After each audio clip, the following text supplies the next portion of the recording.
नमस्कार दोस्तों, आप देख रहे हैं यूट्यूब चैनल। मैं दीपांकर और याचिका करता हूं बीएड अभ्यर्थियों की तरफ से बिहार से। हमारे साथ मौजूद हैं हमारे वकील और एडवोकेट ऑन रिकॉर्ड जिन्होंने हमारे केस की फाइलिंग की है। साथ साथ हम लोग लड़ रहे हैं। वर्धमान कौशिक सर, स्वागत है आपका इस चैनल पे। आज हमारी कोर्ट में हियरिंग थी और जस्टिस बोपन्ना और एम सुंदरेश की बेंच में हमारी 26वें नंबर पे लिस्टी थी। क्या कुछ हुआ, सर ने अपनी बातें रखी।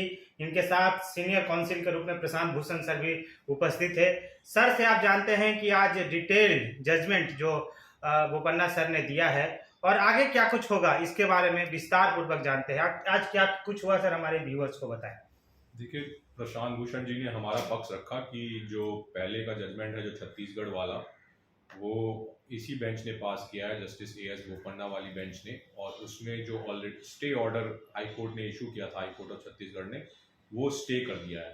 तो यही कहते हुए कि ये मैटर अभी पेंडिंग है, इसके साथ हमारा मैटर टैग होना चाहिए, ये उन्होंने पक्ष रखा। और उन्होंने तो उस पर जस्टिस बोपन्ना ने कहा नहीं, ये मैटर हम जस्टिस अनिरुद्ध बोस के सामने भेजेंगे क्योंकि उन्होंने ये जजमेंट पास किया है और हमारे इस ऑर्डर के कारण कुछ कंफ्यूजन हो गया है। तो इसीलिए बेटर यही रहेगा कि चीफ जस्टिस के पास हम लोग रखें और appropriate bench led by justice Aniruddha Bose इस याचिका को सुने और फिर फाइनल डिसीजन दे। एक कंफ्यूजन अभ्यर्थियों के बीच में और बिहार में जितने मीडिया चैनल्स हैं उसके बीच ये उत्पन्न हुआ है सर कि बिहार के जो बीएड के अभ्यर्थियों की है अगली सुनवाई जो है वो सीजेआई के बेंच में होने वाली है। इसमें कितनी सत्यता है?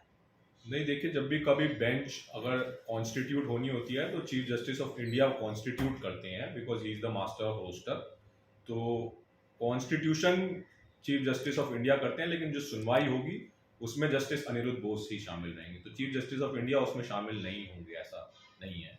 जो कॉन्स्टिट्यूट होगी वो चीफ जस्टिस ऑफ इंडिया करेंगे, लेकिन जो सुनवाई होगी वो जस्टिस बोस करेंगे। जी, इसके बाद सर हमारे व्यूवर्स को बताएं और बिहार के अभ्यर्थियों को साथ साथ पूरे देश के अभ्यर्थियों को ये बताएं कि आगे बीएड अभ्यर्थियों का क्या भविष्य है और पिछले दो हियरिंग्स में अभी तक बीएड का पक्ष कितना मजबूत हुआ है। देखिए, पहले तो हम लोगों का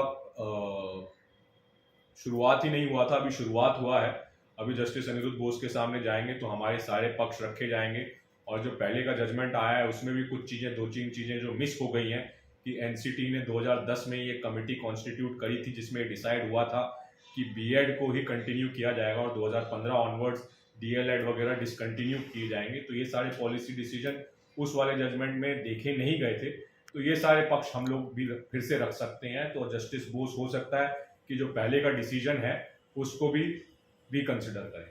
तो इसका मतलब है कि अभ्यर्थियों को भी निराश नहीं होना चाहिए। जस्टिस अनिरुद्ध बोस जिन्होंने बीएड को 1 to 5 से बाहर किया था, हो सकता है कि कुछ जजमेंट जो इस केस में कंसीडर नहीं किए गए थे उसको लगा करके पेश किया जाए तो एक नया कुछ इतिहास रचा जा सकता है। बिल्कुल बिल्कुल, हमें निराश होने की जरूरत नहीं है। अगर हम ये सारी नई चीजें जो हमारे पास आया है, नया मटेरियल आया है, उसको अगर रखेंगे तो हो सकता है जस्टिस अनिरुद्ध बोस कन्विंस हो और अपने पहले के जजमेंट को भी ओवररूल करें। एक और सवाल सर कि बीपीएससी अभ्यर्थियों की ये चिंता है 1 to 5 के में जो बीएड योग्यताधारी हैं जिन्होंने बीपीएससी की परीक्षा दी, और क्या बिहार सरकार रिजल्ट बीच में जारी कर देगी बिना सुनवाई के पहले, या फिर आपके तरफ से उन्हें कोई नोटिस भेजा जाएगा सुनवाई रोकने के लिए, रिजल्ट रोकने के लिए? आगे का क्या कुछ प्लान है आपका? देखिए, कम्युनिकेशन हम एक इशू कर देंगे कि रिजल्ट ना दिया जाए जब तक इस केस की सुनवाई ना हो। अगर वो लोग रिजल्ट दे देते हैं तो हम तुरंत एप्लीकेशन मूव करके उस पर स्टे ले लेंगे। अगर रिजल्ट दे देते हैं और हमारे फायदे में देते हैं तो हम उस पर स्टे नहीं लेंगे। तो जो करना है उनको करेंगे।